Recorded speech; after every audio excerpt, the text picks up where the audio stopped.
Bonjour à tous, bonjour à tous, je suis ravie de vous retrouver dans une nouvelle vidéo qui sera un update lecture. Je vais vous parler des lectures que j'ai faites la semaine passée et je dois avouer que c'était une super semaine de lecture, assez inattendue parce que finalement j'ai acheté un livre neuf grand format. Ça m'arrive rarement, si vous me suivez depuis un petit moment vous savez que je craque rarement en livre grand format neuf parce que c'est un certain budget et moi j'ai tendance à acheter beaucoup d'occasions, notamment beaucoup à Emmaüs ou sur Vinted ou Le Bon Coin surtout. Donc j'achète rarement comme ça des nouvelles sorties hyper récentes. Mais là j'avais envie de me faire voilà, un petit kiff, de me faire plaisir pour le week-end. Et j'ai reçu une nouveauté, une suite de saga que j'avais commencé l'année dernière je crois. Je m'y attendais pas du tout et en fait dès que je l'ai reçu, j'ai sauté dessus. Donc trêve de suspense, on commence tout de suite la vidéo. Le fameux tome 2 dont je vous parlais, c'est la suite de La Carte des Confins qui a été écrit par Marie Répellin et publié aux éditions Pocket Jeunesse. Marie, si vous la connaissez, enfin je pense que vous la connaissez si vous êtes sur Bookstagram, c'est Muffins and Book. Elle a un super compte, elle est très assidue, elle parle de beaucoup de lectures, notamment beaucoup en young adulte, en fantastique et ce genre de choses, un petit peu en contemporain aussi. Mais voilà, elle a un compte qui est très beau, avec une esthétique très poussée, très propre à elle. Et elle a écrit un livre, donc La Carte des Confins, qu'elle avait initialement publié sur Wattpad, vous savez cette plateforme où on pouvait lire comme ça des histoires, et ça avait fait un buzz complet puisque l'histoire avait été lue sur Wattpad par je crois plus de 150 000 personnes, enfin un truc assez dingue. Et du coup son texte, enfin les droits de son texte ont été achetés par PKJ et elle a sorti La Carte des Confins l'année dernière. Moi j'avais sauté dessus, franchement j'étais trop contente de cette sortie, déjà parce que c'est toujours hyper chouette de voir quelqu'un qu'on suit réaliser un de ses rêves, et donc voilà, je pense que pour Marie c'était vraiment un rêve de publier son histoire. Et en plus de ça, parce que La Carte des Confins ça reste une histoire de pirates, et vous savez que moi j'adore les histoires de pirates, je suis vraiment j'adore ça en fait. Dès que je peux en trouver je saute toujours dessus. Souvent je suis déçue, c'est rare que j'arrive à avoir un bon ratio entre description de l'ambiance du navire, des mers, de la piraterie et le reste de l'histoire. Et là avec le tome de Marie, j'avais vraiment été mais hyper conquise. Alors effectivement je vais pas trop pouvoir vous parler de ce tome 2, je vais vous refaire un petit débrief du tome 1. En fait on suivait du coup Callie et Blake. Callie qui était en fait une voleuse, tout simplement, voilà, une voleuse qui était spécialisée dans la revente des objets magiques, puisqu'on était dans un univers où la magie voilà, avait existé mais a été depuis hyper prohibée, et donc le commerce un petit peu sur le marché noir comme ça d'objets de magie était très rentable. Et un beau jour le capitaine Blake Jackson, qui est donc le capitaine du navire l'Avalon, qui est un grand pirate très connu, en fait décide de partir à la recherche de la Carte des Confins, qui serait une carte de navigation un petit peu mystérieuse qui mènerait aux confins, là où personne n'est jamais allé, ou en tout cas personne n'est jamais revenu, où il y aurait plein de richesses, plein de merveilles, tout ce qu'on veut. Et pour arriver à trouver cette Carte des Confins, il souhaite trouver un compas magique qui nous donne la direction de ce qu'on souhaite vraiment le plus. Et donc c'est un peu comme ça que Blake et Callie vont se rencontrer, et parce qu'il va se passer plein de choses, Callie va embarquer sur l'Avalon et ils vont vivre cette aventure ensemble. Alors effectivement il y avait un peu de romance entre Blake et Callie, c'était un petit peu annoncé, c'était un peu attendu.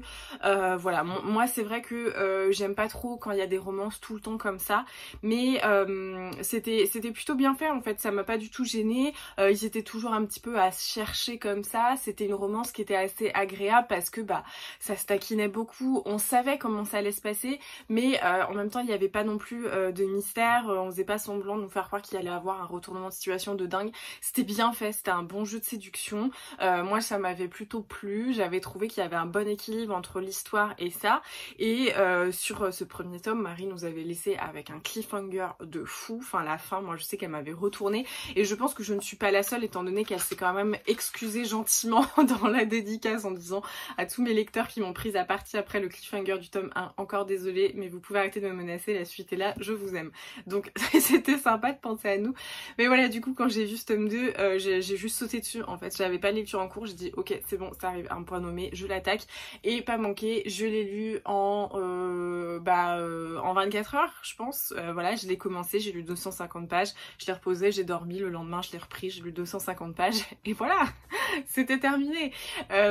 C'était super bien, et ce que je pourrais vous dire uniquement de ce tome 2, parce qu'évidemment je peux pas vous raconter la suite de l'histoire, c'est que déjà, grosse tristesse, c'est fini. Il n'y aura pas de suite à la carte des confins, l'aventure de Blake et Cally s'arrête là.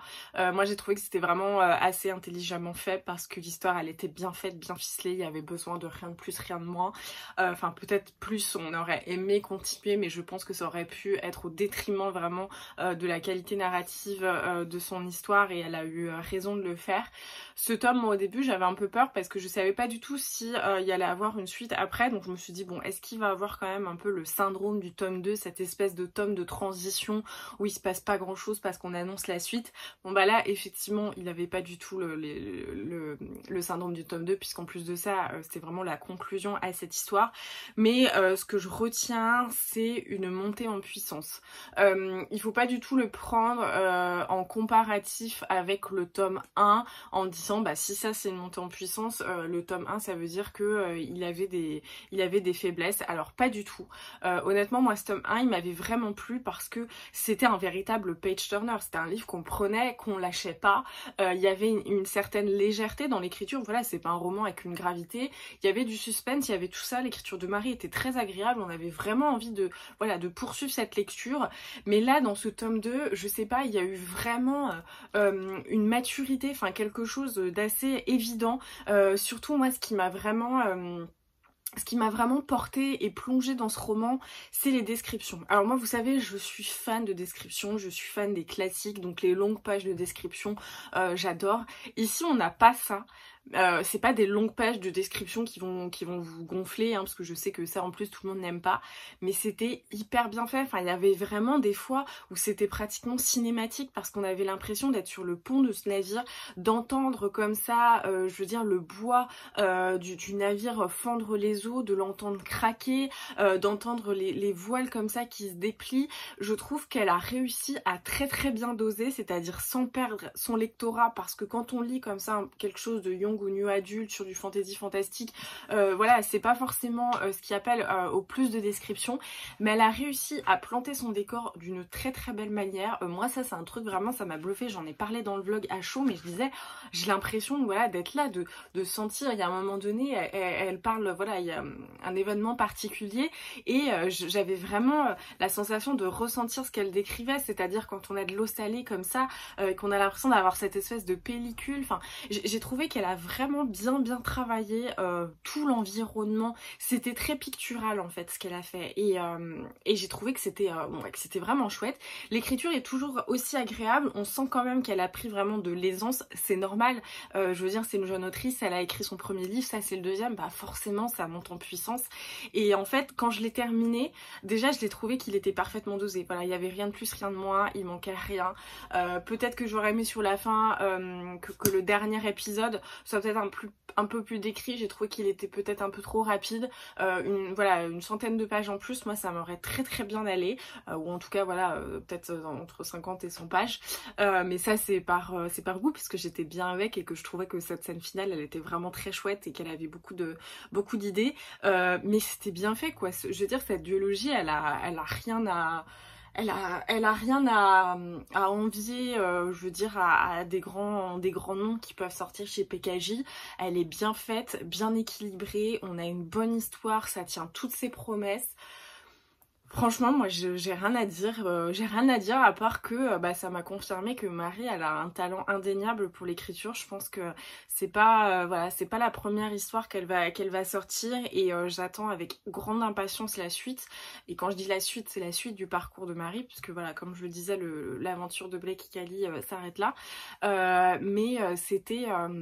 C'est assez impressionnant, et puis c'est aussi émouvant de voir l'évolution comme ça, quelqu'un qu'on connaît, enfin qu'on connaît derrière un téléphone, mais qu'on suit un peu tous, on a tous un attachement comme ça envers des personnes qu'on suit depuis des années, et là je me suis dit mais franchement ça s'annonce très bien pour la suite de sa bibliographie, de ses publications, parce que je pense que Je pense que ça va être beau. Voilà, Marie, si tu passes par là, j'ai vraiment hâte de voir ce que tu vas continuer d'écrire.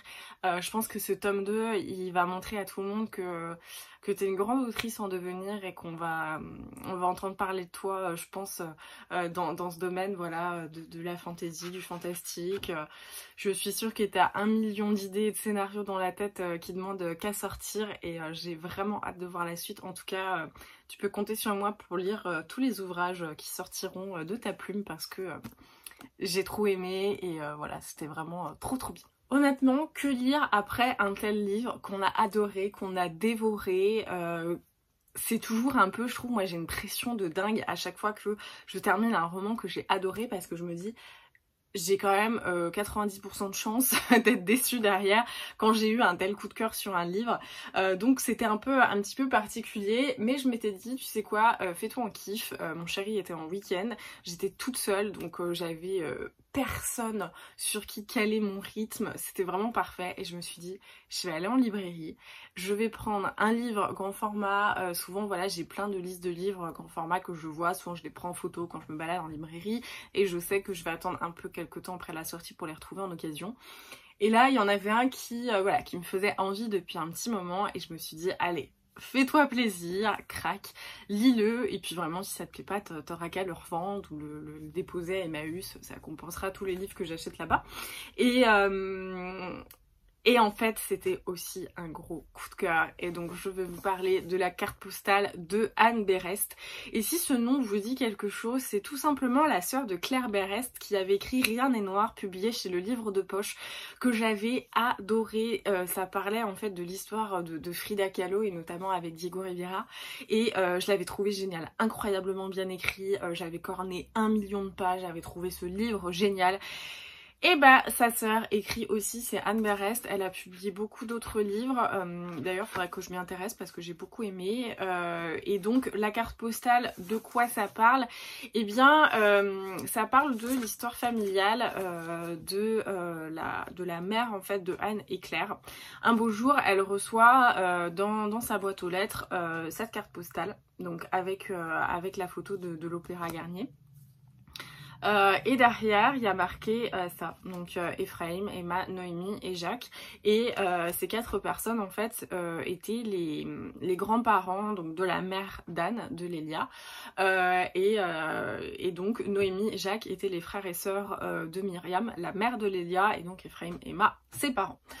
Elles savent pas trop pourquoi en fait elles vont recevoir cette lettre, et en fait quand Anne est enceinte de sa fille, elle ressent le besoin comme ça d'entendre parler de son histoire familiale, et donc Lélia, sa mère, va lui raconter un peu tout ce qu'elle a pu regrouper comme information sur sa famille, et en fait on voit qu'il y a eu un travail d'archives, de recherche qui était quand même monumental. Elle va donc lui raconter comme ça l'histoire de sa famille, de son grand-père, du coup Ephraim, qui a rencontré Emma en Pologne, de leur mariage, de la naissance de leurs enfants, qui commence donc par Myriam, sa mère, donc la grand-mère de Anne, et comment ça va être tout simplement une famille qui va vivre, évoluer avec l'arrivée de la Seconde Guerre mondiale, et pas n'importe quelle famille puisque c'était une famille juive.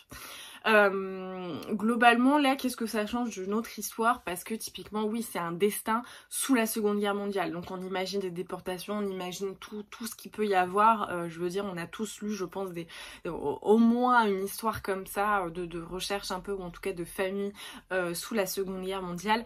Qu'est-ce qui change avec ce roman? Déjà il y a quelque chose qui tient dans une réflexion un petit peu plus poussée, et alors là je vais rejoindre cette lecture avec Le Ghetto intérieur que j'ai lu il y a pas très longtemps de Santiago, je sais plus qui, désolée, j'ai totalement oublié son nom. Le Ghetto intérieur qui en fait parlait un petit peu de l'identité juive et de l'identité juive sous la Seconde Guerre mondiale avec la montée du nazisme. Là-dedans on avait ce personnage qui en fait s'était jamais vraiment senti juif, qui était pas du tout pratiquant et qui finalement va rentrer dans un espèce de mutisme parce qu'il y a la Seconde Guerre mondiale, parce que là où vivent ses parents en Pologne, etc., les gens sont assassinés juste parce qu'ils sont juifs. Et du coup, lui, il va avoir cette espèce de dualité entre d'un côté ne pas se sentir pratiquant et ressentir cet attachement fort, ce communautarisme, ce lien filial, où parce que il y a quelqu'un dans le monde qui dit à mort les juifs, et bah il se dit il y a un contrat sur ma tête. Et donc on va un petit peu avoir ça là-dedans, puisque Ephraim, donc le père de famille, lui, était pas du tout pour faire les traditions, ils faisaient pas du tout les fêtes, ils ont pas du tout grandi comme ça et créé un foyer qui suit un petit peu bah voilà tous les rites, etc.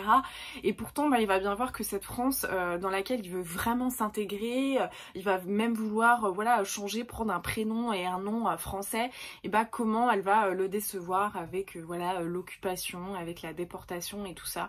On va voir un peu toute cette évolution, voilà le destin des filles de Myriam, donc la grand-mère de l'autrice, qui va faire des études, rencontrer son mari qui sera, et donc son grand-père qui était Vicente Picabia, donc le fils du peintre Picabia. Comment en fait ils vont se rencontrer. Dit comme ça, vous allez dire oui, ok, pourquoi pas. Mais alors moi j'ai vraiment dévoré ce livre, il fait 500 pages et vraiment les pages sont bien remplies, c'est quand même un gros livre, je sais pas si vous voyez par rapport au format NRF, mais c'est vraiment un grand format. Pour autant je l'ai dévoré parce que j'ai trouvé que c'était passionnant. Déjà en fait la recherche de l'histoire familiale, elle est un petit peu orientée d'une manière de recherche d'enquête, c'est extrêmement intéressant. Pendant un temps on oublie un petit peu cette carte postale, mais elle va vite revenir parce que bah, qui a envoyé cette carte postale? Pourquoi il y a les 4 noms comme ça des personnes qui sont décédées, qui ont été déportées? Qu'est-ce que ça veut dire? Pourquoi le timbre est à l'envers? Pourquoi en plus de ça c'est adressé à Myriam, donc la mère de Lélia, la grand-mère de l'autrice, avec le nom de son deuxième époux? Est-ce que M. Bouvris finalement c'est Myriam ou c'est monsieur? Il va y avoir plein de questions, on va revenir, on va aller voir, je veux dire, un détective privé, ensuite on va aller voir un expert en graphologie qui va essayer d'analyser tout ça, on va essayer de comprendre pourquoi, et puis voilà, on n'arrive pas trop à savoir ce qui se passe. Et puis, on va voir un petit peu comment, je veux dire, Lélia, elle a reconstruit un petit peu l'histoire familiale. On voit plein de choses aussi que des fois on a tendance à oublier. Par exemple, faire reconnaître les actes de décès des personnes qui ont été déportées, puisque à l'époque, il faut savoir que, eh bien, quand les quelques rapatriés l'ont été, il a fallu bien prendre conscience que beaucoup de gens n'étaient pas revenus. Et donc, qu'est-ce qu'on faisait d'un point de vue administratif? Et donc, on voit comment Myriam en fait s'est battue pour obtenir un acte de décès de ses parents, de ses frères et sœurs. Le problème c'est qu'il n'y avait pas de corps, donc on était dans des avis de disparition, des actes de disparition. Il fallait attendre légalement un certain délai pour pouvoir considérer qu'ils étaient morts. Et au niveau des dates, eh bien vu que la France ne voulait pas jusqu'à un certain temps admettre qu'elle avait participé à la déportation, les dates de décès elles étaient marquées du jour où ils avaient été emmenés, du jour de la déportation en France, alors que la plupart étaient morts à Auschwitz ou dans les camps. Et donc on voit un petit peu tout ce parcours du combattant, on va voir aussi tout ce qui se passait, mais qu'est-ce qui se passe quand cette maison en fait elle est vidée de ses occupants, de ses meubles, parce qu'il y avait la spoliation, parce que les gens étaient déportés, qui récupèrent la maison de tous ces juifs qui ont été vraiment assassinés dans les camps de concentration. En fait on va voir tout l'après, tout le pendant, c'est extrêmement intéressant en plus de ça.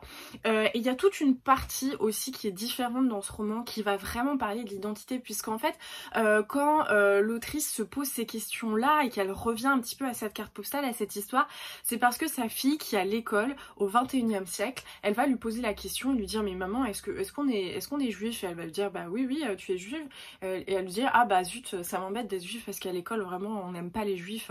Et en fait bah, l'autrice va se poser des questions en fait sur ça, ça va la choquer, elle va se demander pourquoi, et puis elle va se rendre compte mais pourquoi en fait nous on est toujours cible alors que je suis pas pratiquante, ce genre de choses. Donc on va vraiment confronter cette notion d'identité juive à ces instants de peur, de tout ça, d'appartenance à un peuple menacé, à vraiment voilà Il y a plein de choses, c'est extrêmement intéressant et je pense que je ne lui rends pas du tout justice, mais il y a tout dans ce livre, il y a des questionnements, il y a un côté historique qui est vraiment passionnant avec un travail de recherche qui est franchement monumental, il y a un côté un petit peu enquête parce qu'on a envie de savoir, cette carte postale, on apprend plein de choses, enfin moi j'ai appris que pendant la Résistance par exemple il y avait des codes sur l'orientation des timbres, il y a plein de choses, vraiment c'est un condensé de choses passionnantes, de choses historiques, de choses un petit peu d'enquête, d'histoires familiales, de secrets de famille. Il y a tout ce qu'il faut dans ce roman, je l'ai adoré, je l'ai dévoré, j'ai eu du mal à m'arrêter, vraiment il me restait 100 pages mais il était 1h du match, je me suis dit bon je vais peut-être me coucher quand même. J'aurais pu le lire honnêtement d'une traite, c'était vraiment super. Enfin voilà, c'est un peu bête de dire ça parce que je sais pas non plus ce qu'il y a sur les étals des librairies en ce moment. Mais si vous voulez craquer sur un livre grand format en librairie neuf, prenez celui-là, vous serez absolument pas déçus. C'était vraiment génial. J'arrête de blablater parce que clairement j'ai été hyper enthousiaste avec cette update lecture. Deux lectures que j'ai adorées, deux lectures qui sont chères à mon cœur, l'une par le sujet, l'autre parce que bah voilà c'est une histoire que j'adore et je suis très contente de pouvoir soutenir Marie comme ça dans son aventure littéraire. Ça vaut vraiment le coup. Si vous aviez hésité avec la sortie du premier tome en vous disant bon bah voilà est-ce que peut-être il n'y a pas un espèce d'engouement général parce que c'est une bookstagrammeuse, parce que si, parce que ça, franchement foncez, il y a des livres qui sont publiés qui ne sont pas par des instagrammeuses et qui sont bien moins qualitatifs que ça, c'était vraiment super. Donc n'hésitez pas à me dire dans les commentaires si vous aviez commencé ce tome 1 et si c'est pas le cas, si du coup mon avis sur le tome 2 vous donne envie de découvrir cette duologie. Et puis bah voilà, si vous allez vous laisser tenter par la carte postale, moi je vous le conseille parce que vraiment c'est un livre génial. En tout cas merci d'avoir regardé cette vidéo, comme toujours n'hésitez pas à mettre un petit pouce pour me soutenir, à lâcher un commentaire et à vous abonner si c'est pas déjà fait. Vous pouvez aussi partager sur les réseaux sociaux en story sur Instagram, ça m'aiderait beaucoup. En ce moment je suis un peu ghostée par l'algorithme YouTube, j'ai vraiment une baisse de mes vues sur YouTube, c'est un peu décourageant. Donc voilà, si vous avez envie de me soutenir, montrez-moi voilà votre attachement pour les vidéos et en attendant la prochaine vidéo, je vous embrasse, je vous souhaite de très bonnes lectures et je vous dis à très vite.